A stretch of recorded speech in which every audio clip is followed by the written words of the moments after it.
Good afternoon. You can be seated. The matter before the court is Oxford 2544, which is Soutter versus Soutter. I see that counsel are present, and I'm assuming you're ready to proceed. We are being streamed, both by video and audio, on the web. And I would ask to start that counsel simply identify yourselves by saying your names for the record together with the party you represent. Good afternoon, Your Honor. My name is Bill Campbell. I'm here on behalf of the appellant.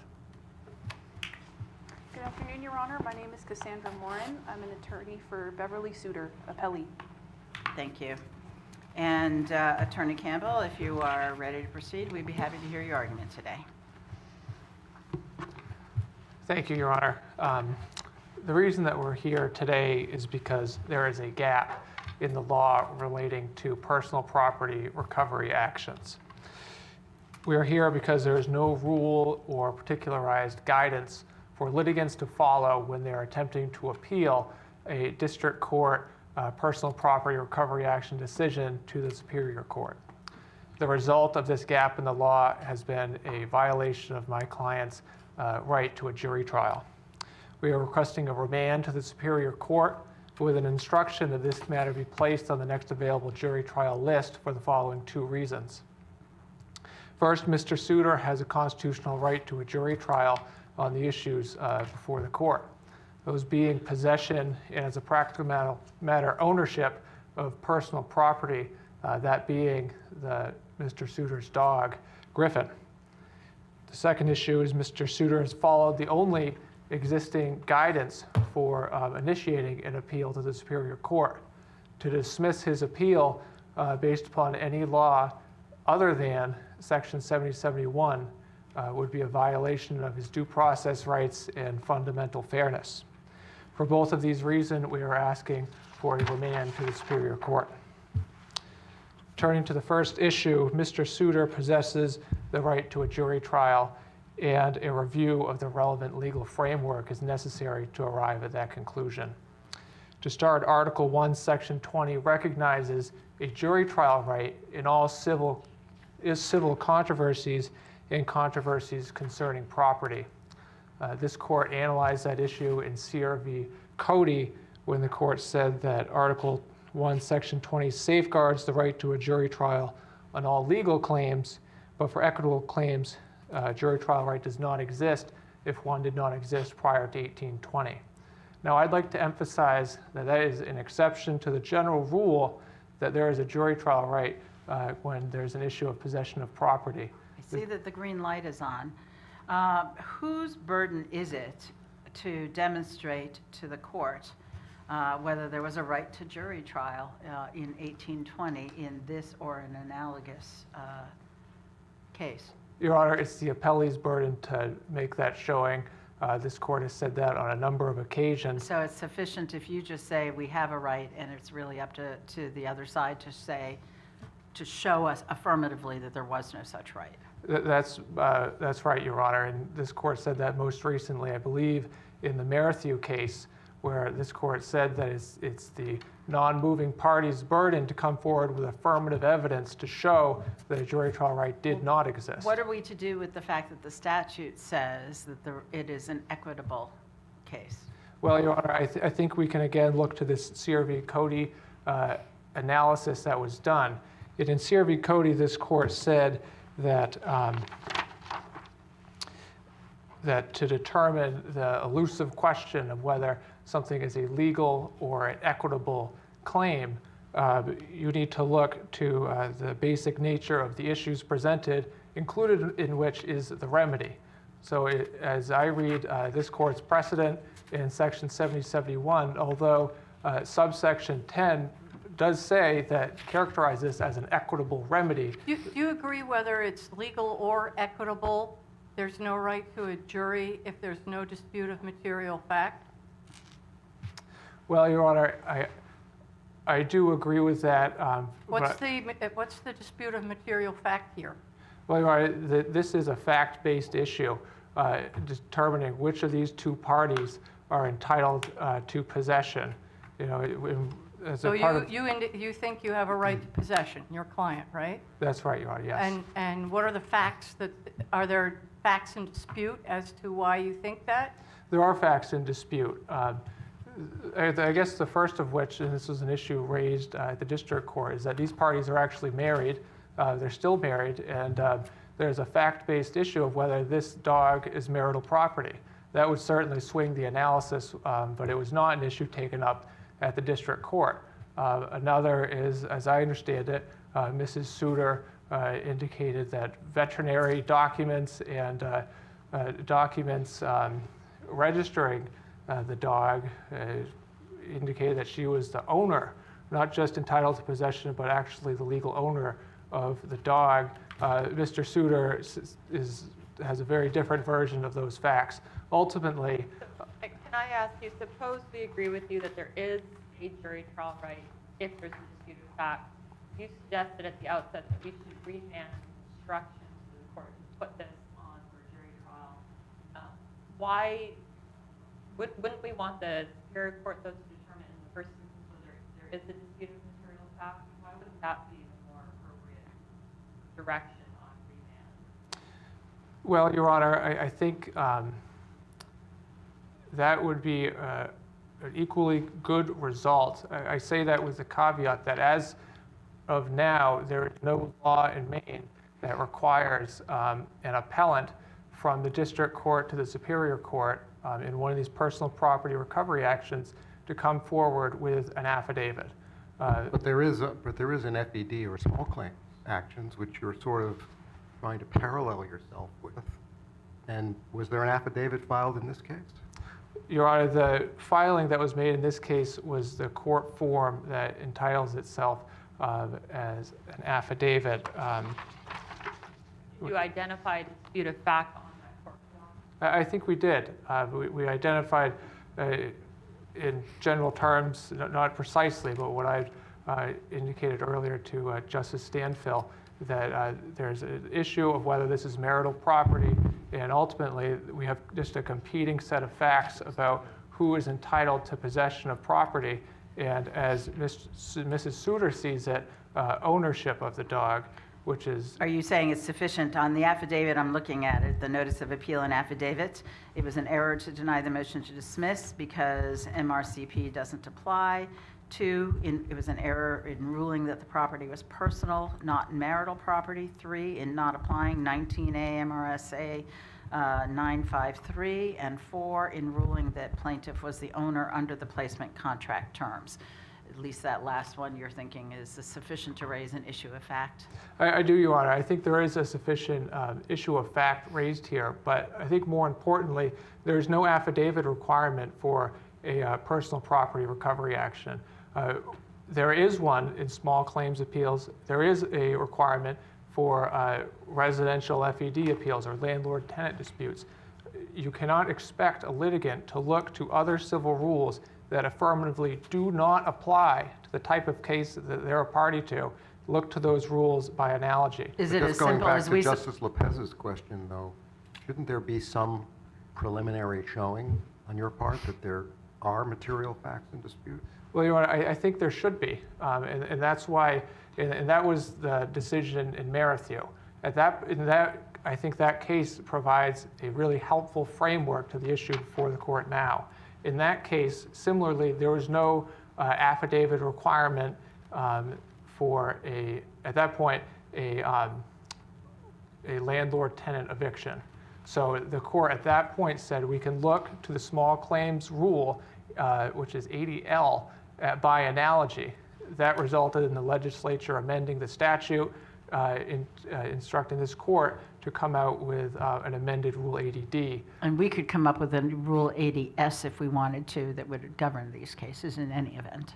That's right, Your Honor. But your position is, but as of right now, there isn't one. That's right, but I do think it would be helpful to have kind of that threshold step and really just clarity for how people can exercise their constitutional rights. Should it be sufficient if you use what is a designated court form and it says it's the notice of appeal and affidavit and for recovery of personal property? I mean, should we just say, you use the form we gave you, that should be good enough?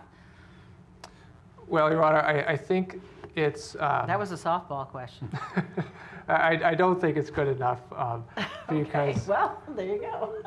Well, That's sort of what the rule would be if we parallel the FED rule, right? That's right, but the problem is that we can't retroactively determine that there's an affidavit requirement and that Mr. But you Soutter was- used our form. Shouldn't that be good enough? Let's try that again. We're Well, saying you may have The met it. answer is yes. In Well, other you- words, not that the court shouldn't have a rule going forward, but was it good enough for your purposes to preserve your issue that you used the court for? Okay, I think I misunderstood the question. I do think it's good enough. Thank you. We do sometimes throw, just lobs up in the air. Well, Your Honor, I think that for purposes of today, that's good enough. I think that, I think what would be helpful is if we follow the framework similar to Merrithew, where this court, And enact a rule ADS. or even for this decision to say we can look to ADD by analogy, but some sort of clarity on this issue. And if your affidavit was somehow inadequate, your argument would be that you didn't have sufficient notice that you had to present such an affidavit, correct? That's right, Your Honor, yes. You got that. Got that one, yeah. I'm a quick study. Let's just circle back to the jury trial right question. You have, I think it was the reply brief, you sort of analogized, you said this is of the same general character as the FED, and you actually traced it back to when it was part of the FED statute. It no longer is. As I looked, this sort of became linked, at least in Maine, to FED cause of action maybe in the 60s or 70s. Is that sufficient to take us all the way back to sort of follow Merrithew? Or is this similar to another type of action like a replevin? Well, Your Honor, I think it is sufficient. And the reason for that is because we're looking at what issues entitle someone to a jury trial. The issue that was decided in Merrithew is that, and there's no distinction drawn here, it was that where there's a possession of property, you're entitled to a jury trial. The court could have splintered off and said, well, if it's in an apartment that we're dealing with rather than a dog or a boat or whatever, then it only applies here. The court didn't do that. And I think that that's consistent with Article 1, Section 20. But, Your Honor, if we were to look to replevin, which I don't think is an analogous cause of action, because the procedure is really different, and Mrs. Soutter could have brought a replevin action but opted not to. But with replevin, it's initially it is a legal remedy. It's a legal cause of action, and it only becomes an equitable claim if it's property that cannot be repleved. Can I ask you just a separate question? The divorce action is still pending. It is still pending, yes. Is there any risk that this issue becomes moot? Can't the custody of the dog also be decided through the divorce action? How would that interact with what's happening? Well, Your Honor, I think the divorce is still pending. It's certainly the district court in that divorce proceeding has the authority to determine, who has possession and, as a practical matter, ownership of Griffin, whose personal property. But that's an important issue, isn't it? I mean, with regard to, it may have implication for the jury trial, right? And I know the red light's on. But possession versus ownership, does it matter? Your Honor, as a practical matter, I really don't think it matters. When someone is a defendant in a personal property recovery action, oftentimes it's their only interaction with the court system. And if the court says that the other party is Well, I entitled... meant for purposes of whether there's a right to a jury trial. Your Honor, I don't. I still think that it's a controversy concerning property. Thank you. Thank you, Your Honor. Attorney Moore? Thank you, Your Honors. Good afternoon, and may it please the court.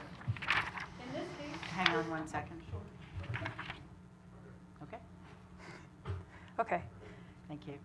In this case, this honorable court must decide what rules, if any, apply to appeals for personal property recovery cases brought under 14 MRS 7071, wherein the appealing party requests a jury trial de novo. Appellee takes the position that this court should affirm the dismissal of the appeal for failure to provide an affidavit complying with the requirements of Rule 56E, and issue an opinion which does one of the following.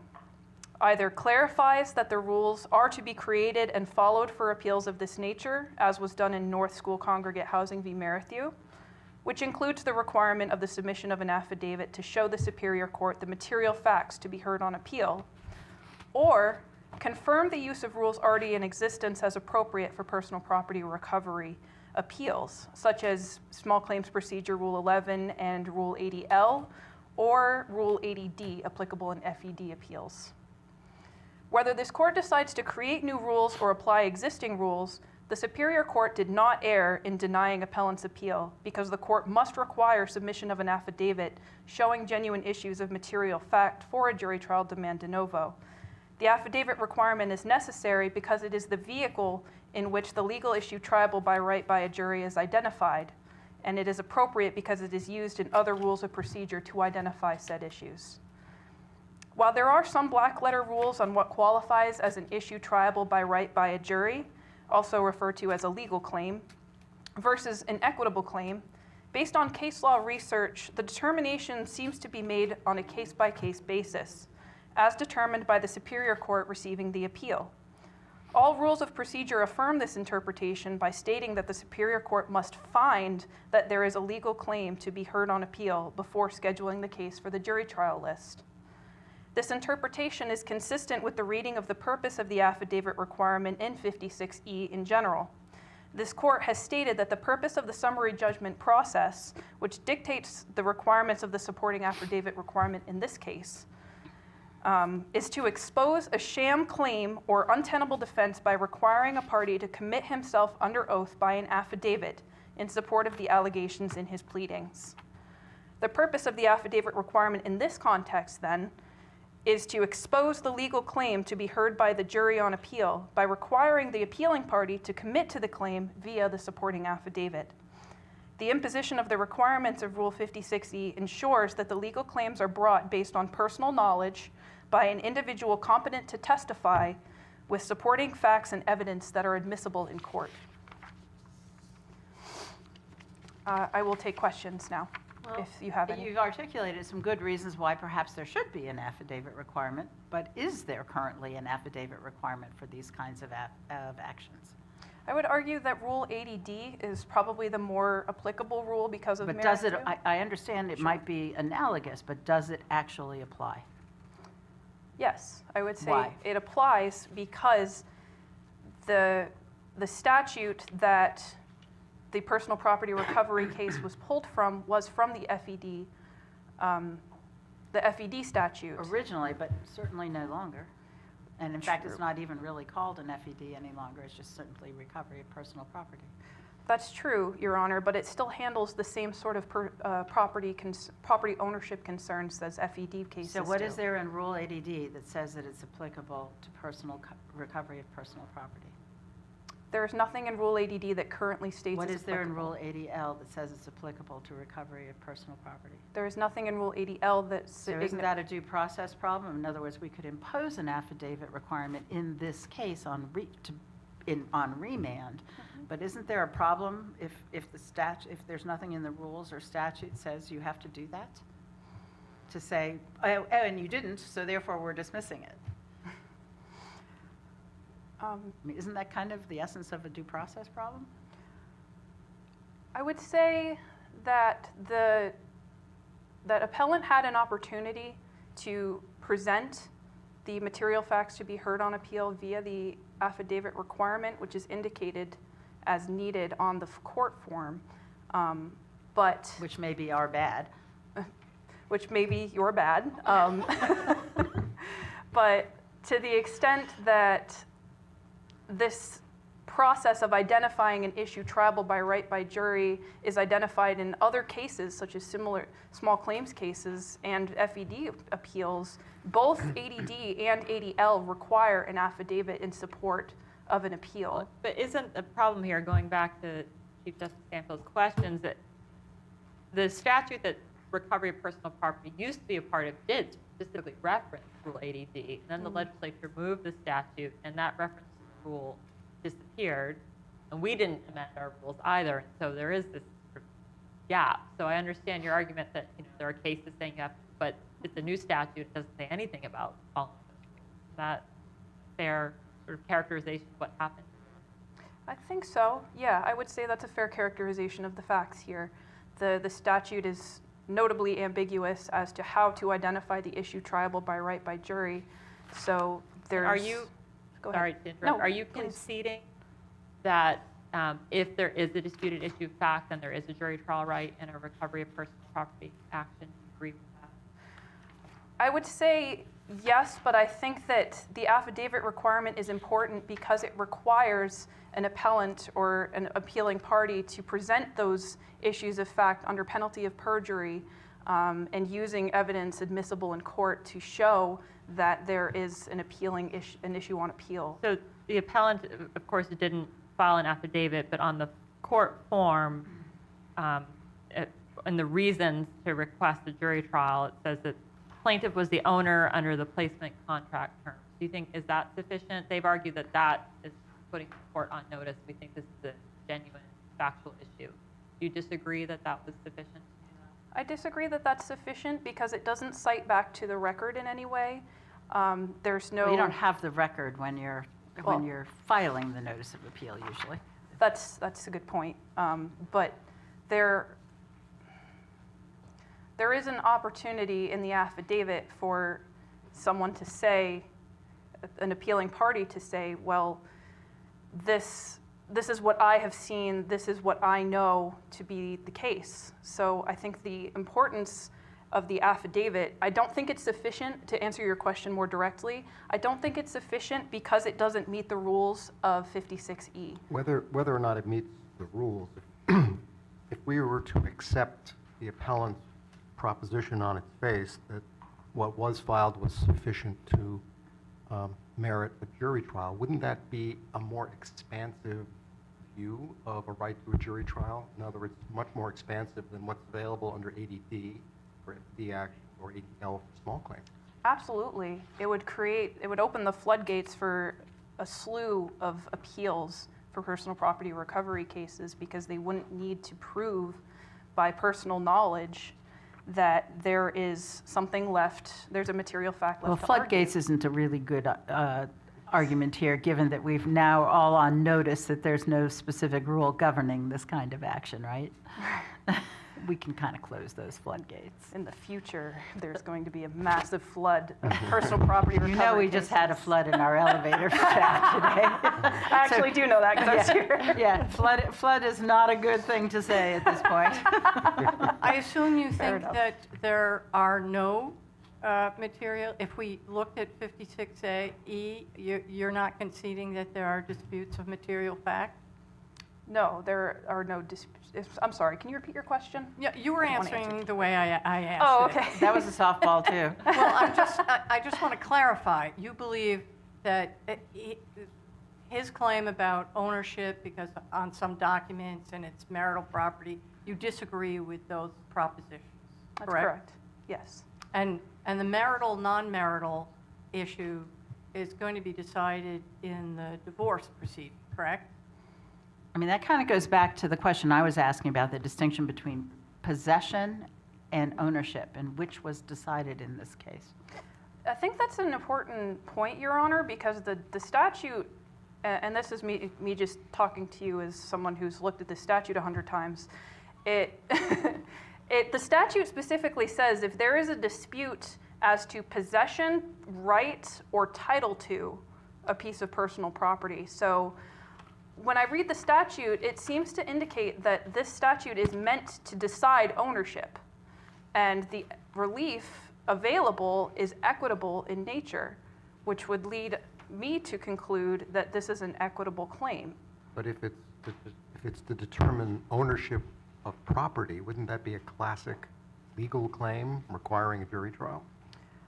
Well, I suppose it would. I think that like I said, the definition of a legal claim is sort of ambiguous in that it seems to be determined on a case-by-case basis.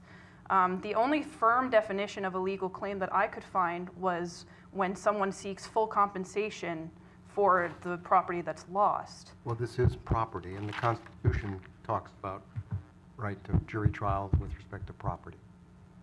In cases where, except for in cases where it historically has not had that jury trial And right. that brings me back to the question I asked before. So whose burden is it to show that in 1820 you could not have had a jury trial in this case? Isn't that on you? I think that it should be on appellant.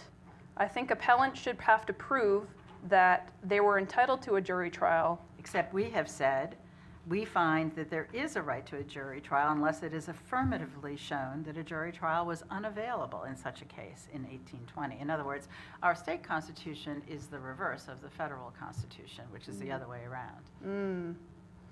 And Massachusetts, interestingly, from whence we came. Well, in that case, In other words, if it's sort of like, oh, we're not sure, then Yeah. there's a right to a jury trial. Isn't that? well, I how it think works? that's the point of the affidavit, is to help the court determine exactly what is going to be the legal claim on appeal, and if there is a jury trial for that claim. What's your understanding as to what this case is about, though? Is this about possession, or is it about ownership? This particular case was primarily about ownership because of the contract that was involved. The adoption contract only listed one of the married people's But of course, names. under marital property statutes, that doesn't matter for purposes of whether it's marital property. Right, right. So, yeah, I would, I'm not sure if I answered the question. So the contract was entered into while the couple was married? That is correct. So there's a presumption that it's marital property, correct? Yes. So do we run the risk of inconsistent decisions here? Between the divorce and this action? This action determined the type of property that this dog is in this case, and it was determined not to be marital property by the district court. Well, was that determined? I mean, I think part of their notice of appeal says that the district court didn't apply marital property, I thought appellant's which is brief why said it may did. come back to, is it really an adjudication of title, ownership, or is it really an adjudication of who gets to possess the dog pending? Because if it's, because it's a little opaque what the ruling is, we then get into complicated questions of res judicata over in the divorce proceeding. Because just because you have an appeal pending doesn't mean there isn't any res judicata in most cases. But in a case like this where you get a de novo review, probably, maybe, it kind of makes that complicated. But we don't have to deal with that because that's a question for the divorce court, correct? Whether res judicata, if anything, would apply. The answer is yes. Yes. Yes. I was sorry, I was thinking about the question, That's yes. All right, well, I'll summarize my argument and give you time to consider. So, appellant is asking this court to read and interpret the statute to mean that if either party does not agree with the district court's judgment, either party can appeal for a jury trial de novo and get it without showing an issue triable by right by jury based on personal knowledge of an individual competent to testify and evidence admissible under penalty of perjury. The effect of this would be that the losing party would always appeal because they would always get a jury trial No de novo. floodgates. No floodgates. She just told me not to be mean. It's okay, you can be mean to me, it's okay. Well, okay. The affidavit requirement imposed by the various rules of procedure for a jury trial serves an important purpose: to determine if the appeal contains an issue triable by right by a jury. The appealing party must have the burden to show there is a legal claim to be decided. Otherwise, the losing party would request a new trial all the time. The district court would, in effect, hold no actual authority over these cases because any judgment or orders it issues could be immediately appealed and wiped out via an appeal by jury trial de novo. Thank you. Thank you. And Attorney Campbell, I think you reserved 2 minutes for a rebuttal. Yes, thank you, Your Honor. What exactly are you disagreeing with at this point between the two of you? I mean, just the sufficiency of the affidavit? Is that basically the issue that remains? I think it is, Your Honor. I think we've both identified that there's a gap in the law here.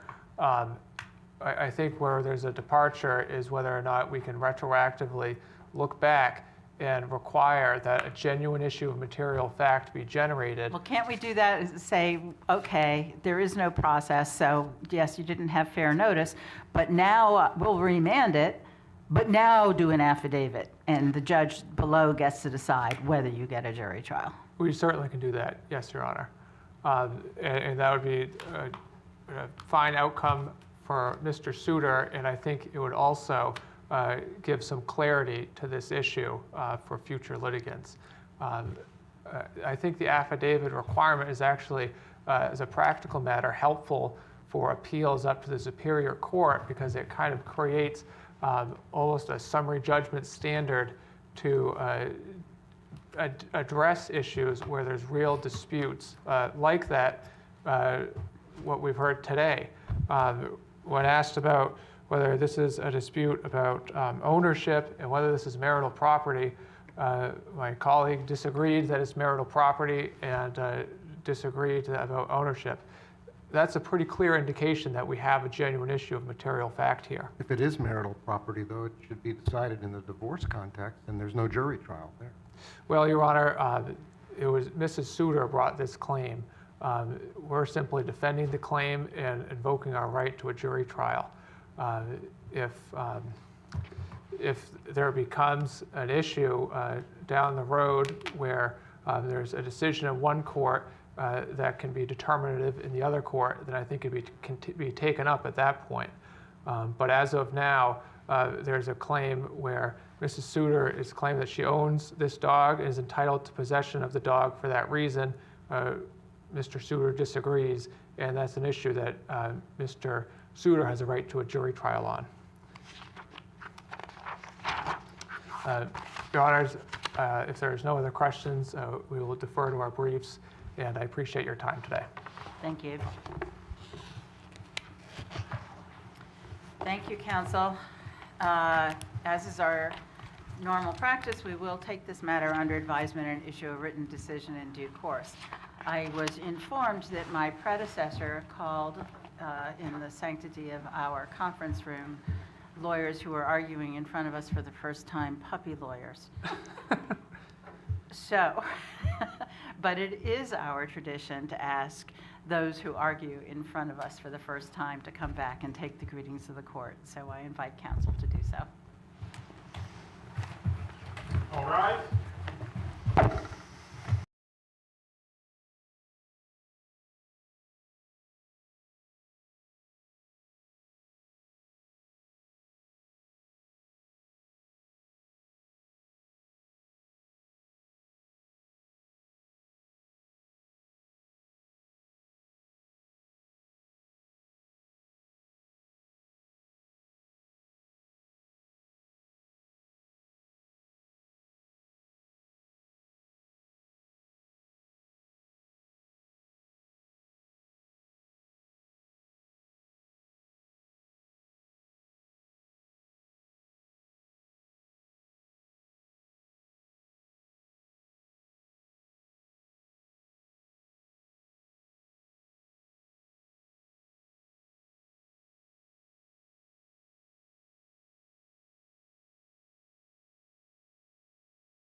Good afternoon. You can be seated. The matter before the court is BCD 25-153, MacQuinn versus the Town of Mount Desert. I will tell you that active retired Justice Tom Humphrey is invited to this case, but was actually unable to be here, but will listen to the oral argument and participate in the preparation of the opinion as is permitted under our rules. But he's not here today to be able to participate. We are being streamed by both audio and video on the web. And if counsel are ready to proceed, I would ask counsel for appellant to begin by introducing themselves, and then also from appellee. Thank you, Your Honor. Patrick Lyons of Viridian Law, representing the appellant. Thank you. Good afternoon, Your Honor. Patrick Maris from Bernstein Shore on behalf of the Town of Mount Desert. Thank you. And my understanding is the remaining counsel are not arguing, correct? All right, thank you. And Attorney Lyons, if you're ready to proceed, we'd be happy to hear your argument this afternoon. Thank you, Your Honor. May it please the court. Granite has been extracted from the Hall Quarry since the late 19th century. Indeed, the village it sits in is named after the quarry. The town's quarrying license ordinance was enacted in 2014 to regulate the extraction of 2014 to regulate the only active quarry in Mount Desert, Hall Quarry, owned by MacQuinn for over 4 decades. The stated purpose of the ordinance was and remains, quote, to put into law minimum removal and reclamation standards and municipal procedures to regulate the quarrying of rock and stone, while at the same time respecting the rights of pre-existing operations. The record makes clear the planning board does not respect the rights of this pre-existing quarry. MacQuinn submitted its application in 2014. In the course of over a decade and after 30 meetings before the board, the Superior Court has twice overturned and remanded the board's pretextual denials of the application. Following the second remand, the board refused to accept an amended easement that was the single operative document that addressed the board's alleged concerns with right, title, and interest. Justice Connor's dissent in Tomasino foresaw this matter before you. Having boards wade into difficult questions of title and property law beyond their authority and expertise invites confusion and creates opportunity, as happened here, to deny a permit that otherwise satisfies all applicable ordinance standards. The record shows MacQuinn has satisfied all applicable ordinance standards. However, nothing in the record indicates a remand by the court for further proceedings will result in anything other than further delay from the board and continued opposition from the numerous interveners. The court has the authority to order the board to issue the quarrying license. This decade-long saga calls on the court to invoke that authority. Thank you. If we were to affirm what happened here, could MacQuinn reapply now, especially now that there is apparently an unrestricted easement? Yes, Your Honor, they could reapply, but they would prefer not to, as I understand that. they fear another 10 years of procedure and process. Because we've said, I mean, one of the issues I think you've raised is that there is now an unrestricted easement. So aside from our case law, but we've said many times, for example, for us, we don't consider events that happened after the hearing.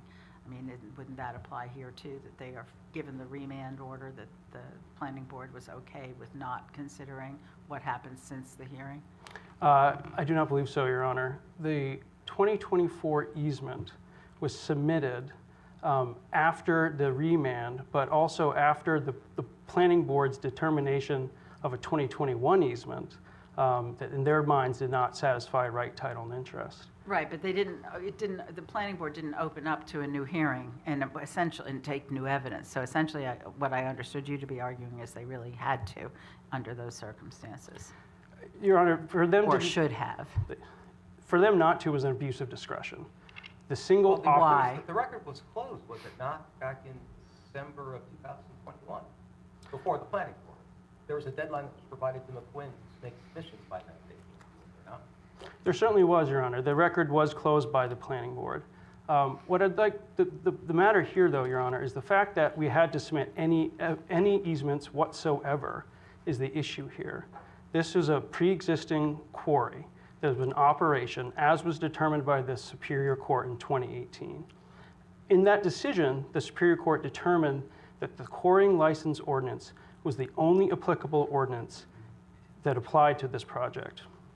Following its remand, the Planning Board conducted its full analysis of all applicable performance standards and found in favor of the applicant. It was only after that that the Planning Board then decided, no, wait, we have to go back. We believe that this road should now comply with land use zoning ordinance requirements that the Superior Court explicitly said did not apply.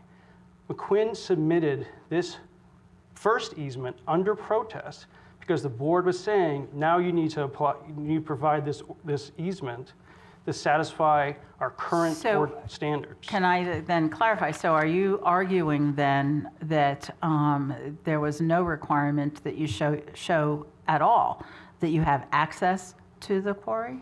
No, Your Honor. There was an easement in place in 1983 when Harold MacQuinn purchased this property from Mr. Mazzetti. That easement was in use as the quarry was in use until 2020. The quarrying license ordinance states only new roads or driveways are required to satisfy the land use zoning ordinance. That land use zoning ordinance then applies to subdivision ordinances. I understand that, but aren't there performance standards under the quarrying license ordinance? There are. Access? Yes, and that access was that the Planning Board had already found 3 years prior to its decision that then, in 2017, it found that they satisfied the road standards under the ordinance. Counsel, can I focus then on the licensing section 6.2A2? Yes, sir. Are you saying that the Planning Board erred by interpreting that language and applying it to the access road? Yes, Your Honor. Well, if you are, then didn't the Superior Court at one point, one of these appeals, confirm or endorse that ruling subject to additional? Your Honor, the first Superior Court decision found clearly that only the quarrying license ordinance applies. The second Superior Court remanded to the Planning Board to make the findings consistent with the Tomasino case of whether or not the applicant had satisfied right, title, and interests. The Planning Board imposed the standards in that section, Your Honor, 6.2A2, as their review of those of RTI, implying that the requirement under that section to ensure maintenance, in essence, was a requirement. That was not an issue before the Superior Court at any point? That their application of that language was an issue before the Superior Court, Your Honor. Right, and the Superior Court essentially affirmed the Planning Board, or suggested it would affirm, but it needed additional findings from the Planning Board in order to make that final assessment, and that's why it remanded. But sounds, my interpretation, both the Planning Board and the Superior Court sort of accepted the Planning Board's interpretation of 6.2A2 applying to the access. They did, Your Honor, and Your Honor, our argument is that was done in error. The language in 6.2A2, or thereabouts, is, if you read it in its entirety. Yeah, ensuring the maintenance of all infrastructure structures and sites. Yes, Your Honor. So that standard is couched in the general requirements under the performance standards. It's not a specific performance standard such as erosion control or noise.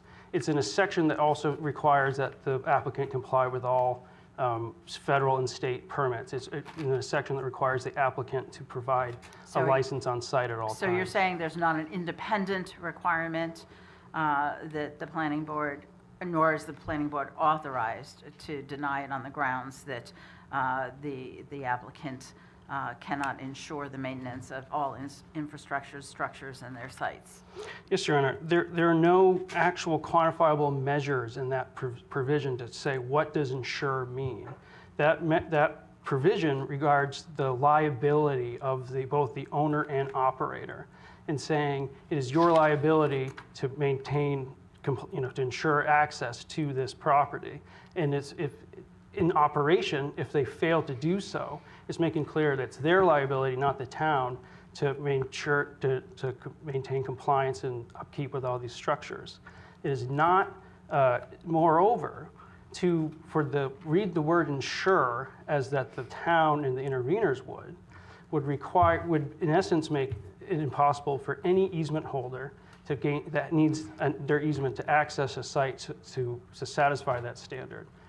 Any serving estate could put up a fence across the easement and dispute, we think they're overburdening this easement. We think that they're not using it properly. And under the same reasoning, they would not be able to ensure maintenance there. And again, the same goes for any fee title owner. If there's any easements or covenants on that property where there's a dispute, how could they ensure access anytime there's any other party that may have an interest in the property? Is it your view that the language of the 2021 easement, July 2021 easement, was adequate? It is our position, yes, that it was adequate, Your Honor. So it's your position that the 2018, or 1983 was adequate? It is, Your Honor. Yes, that is our position. But there's nothing in that, to the extent that there have been issues raised before the planning board about ensuring maintenance of the road, what's in the 1983 deed that addresses that? It is silent on the matters of issuance. It's a standard easement for access to the property, and access to a quarry that's been in operation for over 100 years, and access to a quarry that was active from the date it was issued in 1983 until the board required them get a new easement in 2020. The Superior Court... But since the deed was issued in 1983, there's been this quarrying licensing ordinance that they now have to comply with in order to operate the quarry, correct? The ordinance was enacted in 2014, Your Honor. Right, I'm just saying, so subsequent to 1983. And so therefore, in order to operate the quarry, to get a license to operate the quarry, you need to comply with the quarry licensing ordinance. Yes, Your Honor. And the planning board determined, before they decided to impose this new easement requirement, that the applicant satisfied the access requirements for a road under the ordinance in 6.2G. And I think your last argument, I'm not sure I understand. It sounds like you're saying this has been going on for a very long time, that everything's been approved. The town doesn't, the planning board doesn't have the right, doesn't have the authority to deny it at this point. Am I overstating your argument? They don't have the right to deny it for the reasons they have, because it was an error of law, and based on the fallacy that this is a new road and thus would require a new easement. Okay.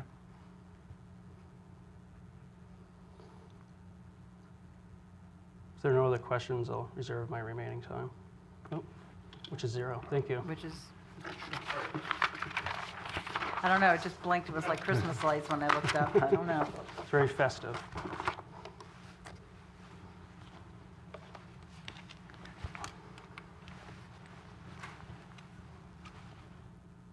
And, yes,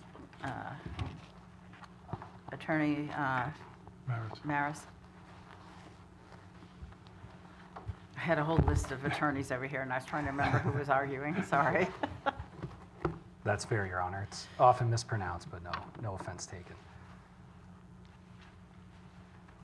Chief Justice, Associate Justices, may it please the court. My name is Patrick Maris, and I represent the town of Mount Desert.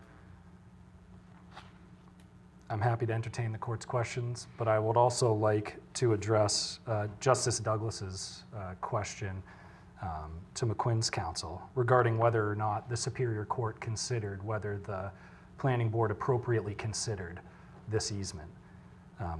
On page 35 of the appendix, in the remand order, the Superior Court specifically noted, essentially, regardless of the reason why MacQuinn needed to get the new easement, once he obtained that new easement, the consideration of whether or not that easement met the ordinance standards was appropriately before the planning board. So this issue of maintenance under the performance standards did not come up in the prior proceedings before the planning board, because at that point in time, the planning board had no reason to question MacQuinn's ability to maintain the road. But is this a performance standard? I mean, it's a general requirement, but is it really a performance standard? I mean, it's such a broad, it has no content to it, right? Ensure maintenance of all infrastructure structures and their sites. I mean, what is that? What does that mean?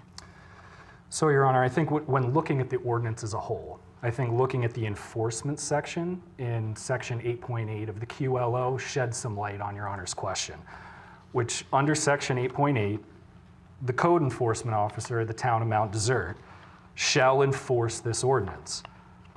So this concept of how is absent an owner being able to show that they'll be able to maintain, that they have the right to maintain, how is the code enforcement officer supposed to enforce that? Well, doesn't that bring us back around? I mean, whether, they've had an easement to this for many, many years.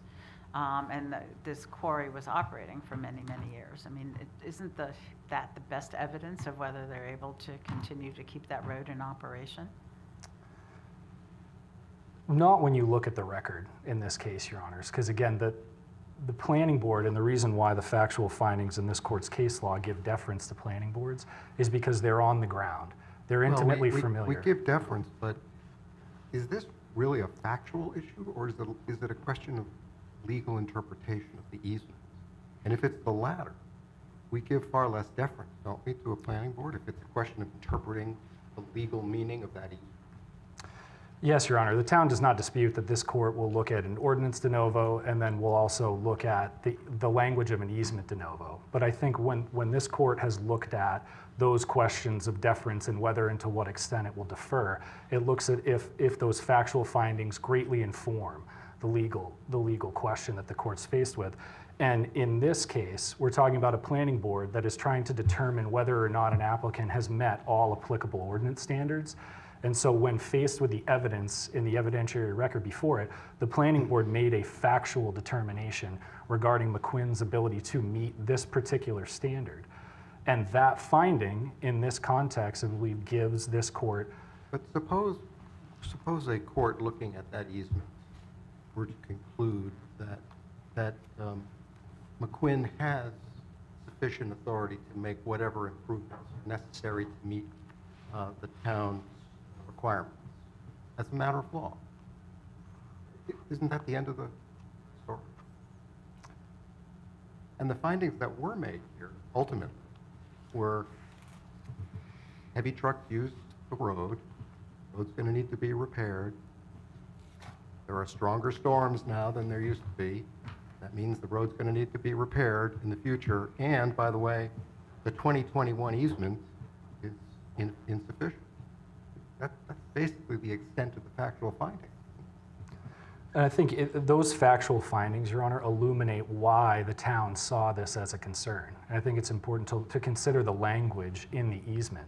So when the 2021 easement came into effect, this issue was squarely raised to MacQuinn, the concerns, because it wasn't a general grant of a right-of-way as the 1983 easement was. It was a grant of a right for a right-of-way, and then the grantor carved out specific rights for himself. And now has redeeded those rights to MacQuinn. Can MacQuinn reapply? As MacQuinn's counsel answered, yes, he has the opportunity to And do you reapply agree that. that under the 2024 easement, that concern, that I understand there may be other issues, but that issue that the planning board has found about maintenance of the road, doesn't that go away under the 2024 easement? Well, that, and as the Superior Court noted, Your Honor, the planning board should be able to review and analyze that easement in the first instance when it's evaluating its ordinance standards. So why didn't it do that? I mean, I realize it's a long saga, it goes back a decade or more, and that MacQuinn was given opportunity after opportunity. But still, he comes in after the remand with an entirely new legal document that says this solves the problem. Why wouldn't the planning board look at that? Why shouldn't it look at it? When you look at the facts and circumstances of this case, Your Honor, the town has concerns about all parties before it being afforded due process and holding a fair and unbiased hearing. And that's what the Superior Court in this case has said had already happened. The remand order in this particular case did not direct the planning board to reopen evidence, to hold a new hearing.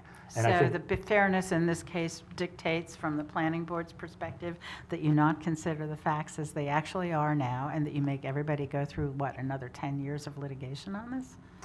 Well, no, Your Honor, this is a matter, as Your Honor was talking about before, the decision had been made. The decision was made in 2022. MacQuinn, unquestionably, this issue was raised to him. He left the October 2021 planning board meeting with representing to the planning board, we will go back to the grantor and get that clause removed from the right-of-way. And when given that opportunity, failed to do that. Well, And he did it, it's just he didn't do it right then and there. 2.5 years later, Your Honor. So at some point, the record needed to close. A decision needed to be made. And as this court's recognized before, there must be a final decision for government to go on. The process of submission, argument, new evidence cannot go on indefinitely. And in this case, the planning board struck the appropriate balance. And although, as the Superior Court recognized, although reasonable minds can disagree, that doesn't mean that the board acted arbitrarily. That doesn't mean that the board abused its discretion here. Because when looking at that, MacQuinn had the opportunity. Can we say, as a matter of law, that the language of the easement is such that it's not an appropriate ground upon which to deny the license? For the 2024 easement, Your Honor? For the, looking at, no, the 2021 easement. The one that was considered by the planning board. Well, I think, Your Honor, that gets into a mixed question of law and fact, because it's a finding Should underneath. planning boards be interpreting easements? When it's a piece of evidence in the record before them, they should be able to look at that as a piece of evidence. And the entirety of this case, it's MacQuinn's obligation under the ordinance to prove his entitlement to the permit. The only record evidence on this issue of maintenance is that easement. So it would be an odd holding. There's no for the, historical evidence that they were able to maintain the road sufficiently to go in and out of the quarry? well, in this case, Your Honor, there was going to be significant changes that were going to be made to the road to be able to have these heavy trucks going in and out. So in the context of the performance standards that the planning board was looking at, that's not the issue that the planning board reached. If we were to find that MacQuinn is right, that this, enough is enough, this has gone on for 10 years, back and forth, apparently trying to dissuade MacQuinn from developing this quarry, could we issue an order directing the planning board to approve the permit, the license, if you will, for the quarry?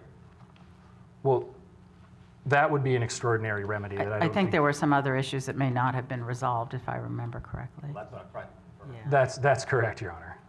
So that would be I thought an they had satisfied all the conditions except for this one. Are there other obstacles other than the easement issue? Well, I think the board was clear on this issue, Your Honor, that the prior votes were preliminary.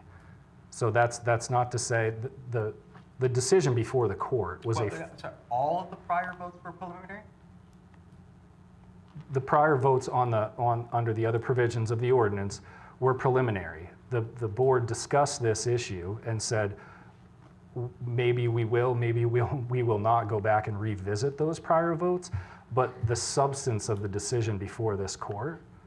So everything's is going to not. open up again? I sort of understood them to say that we've hit all the check boxes for that, and this is the only check box remaining, but I think I hear you saying, no, this is not final. You may have to go back and reprove or readdress all those other check boxes. And that's not what I'm saying, Your Honor, but the planning board should have the ability to consider whether or not that's necessary. So if I can just clarify in response to Justice Mead's question, if we were to agree with you, that's the end.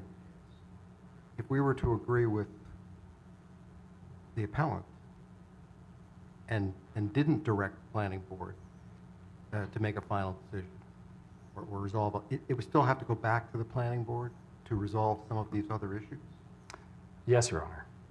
And I think it's important to note that the case that MacQuinn relies on, Mutton Hill Estates, this court didn't order the planning board to issue a permit.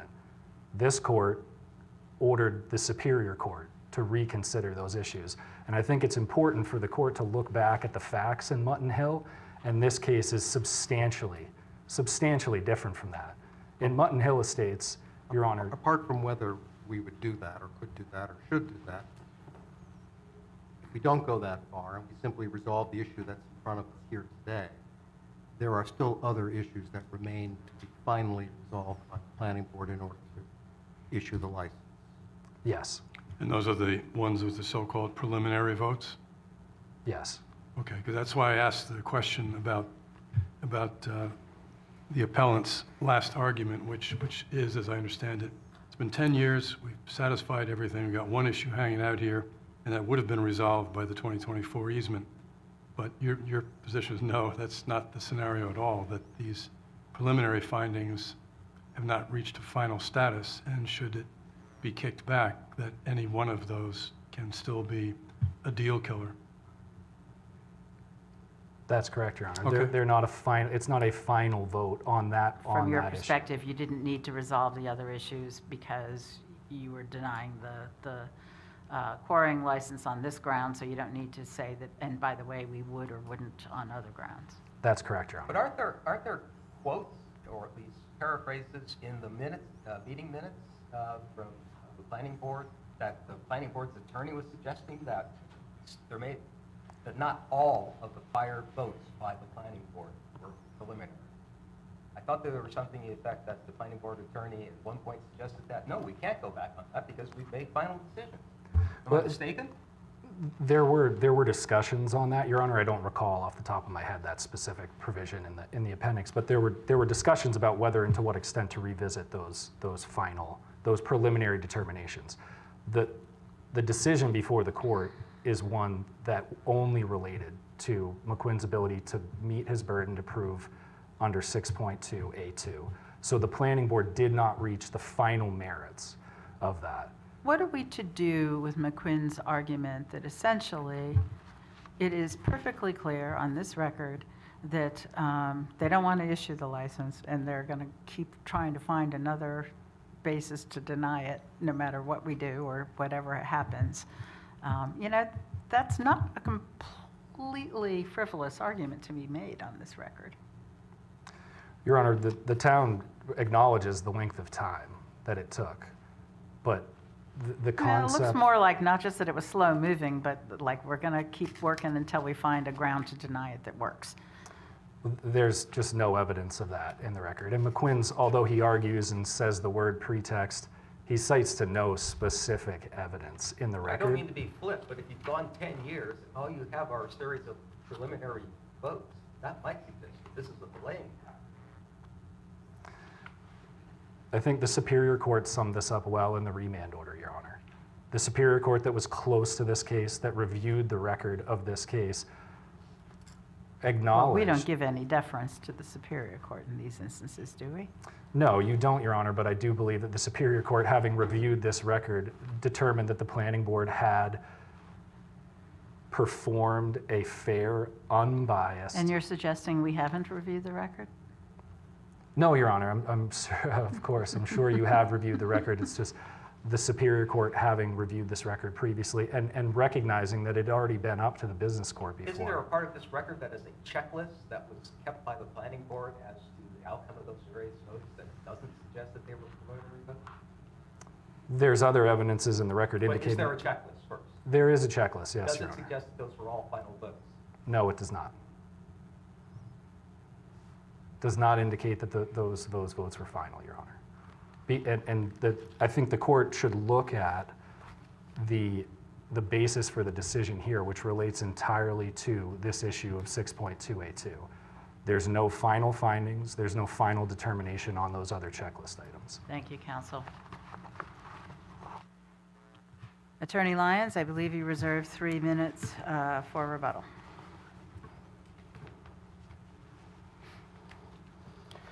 Thank you, Your Honor. One point of clarification regarding the road. Under the current ordinance's requirements, improvements to the road would only be required for a new road. This is not a new road, so there'd be no, the planning board wanted to make it a new road and to have new requirements. But although originally they were looking at those standards from the land use ordinance, they did switch and go to the quarrying license and under 6.2 A, or whatever it is, 6.2A2. And that's the clause that they're using to deny based on the road. That's the clause they're using to deny based on the right, title, and interest for access to the road. But the actual standards for the road are 6.2G, which require that only for a new road and driveway do we then apply our other ordinance standards that require a larger right-of-way and certain provisions. Right, but I thought they gave up on that part, and so they were denying, seems to, at this point in time, have been denied on the basis of MacQuinn's inability, based on the earlier easement, which I know has now been superseded, to ensure maintenance of the road, which is part of the infrastructure and site. Yes, Your Honor, and I won't, that is the planning board's position. I just wanted to note that the applicable road requirements for actual what you... I understand. Yes. I think that got But doesn't shifted somewhere along the line. Doesn't the QLO also call for a review to be done in conjunction with the land use ordinance? Well, Your Honor, the 2018 decision of the Superior Court addressed that, and it found definitively that when the QLO was adopted, they amended the land use zoning ordinance to make clear that the QLO is the primary ordinance that applies here. The Superior Court then did its analysis of the language there, and it found that the QLO applies exclusively On its face. on its face, and they need... And I believe the court also said it hadn't done an exhaustive review of the land use ordinance. It hadn't, Your Honor, correct. So to the extent that the quarry licensing ordinance calls for a concurrent review to be done with the land use ordinance, isn't that still an open issue? I would say no, Your Honor. During 2018, the opponents in town admitted, and it's again in the decision, that the performance standards in the QLO are all more restrictive and burdensome on the applicant than in the land use zoning ordinance. Your Honor, there's no need to go back to the planning board. Those votes that the town asserts were preliminary, you're correct, Your Honor. In the record, both the planning board chair and their counsel said there's no need to go back to revisit these unless there's some new evidence or new issue. None of that exists here. It's the same ordinance that applied in 2014 that applies in 2025. So all the issues are resolved, the setback issues are resolved? Our argument, Your Honor, is the setback issue is not resolved and that they erred in restricting the amount of area that could be extracted due to that they did not recognize that the areas that overburden was extracted indicates excavation, and thus, under the plain language of the ordinance, they should be allowed to extract from that area. Thank you. Thank you, Your Honors. Thank you, counsel, for your argument. As is our ordinary process, we will take the matter under advisement and issue a written decision in due course. Attorney Lyons, I understand this is your first live argument, and as is the custom of the court, then we invite counsel, and we actually mean all counsel on the case, back to take the greetings of the court. All right. All persons having anything further to do before the Honorable Justice of the Supreme Judicial Court, sitting as the law court, may hence depart and give their attendance here at 9:50 tomorrow morning, as this court now stands adjourned. God save the state of Maine and this honorable court.